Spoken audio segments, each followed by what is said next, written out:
El 11 de septiembre se conmemora el fin, o por lo menos el fin en Barcelona, de la Guerra de Sucesión Española. Ahora mismo estamos en Passeig de Lluís Companys, como se conoce actualmente, Arc de Triomf. Es un gran tributo a Cataluña. Representa en general el triunfo de la cultura catalana, el renacimiento de la cultura catalana.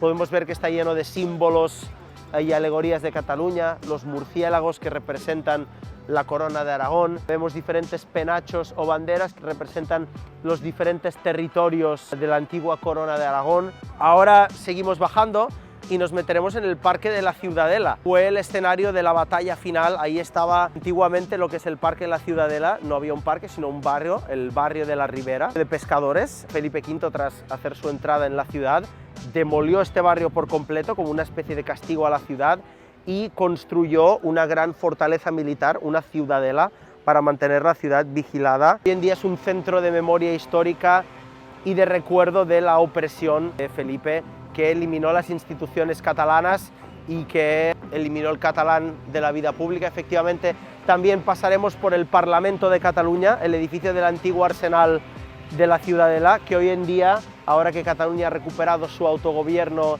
y el uso público de sus instituciones, pues es el centro de gobierno. Muchas gracias por escucharnos y hasta la próxima.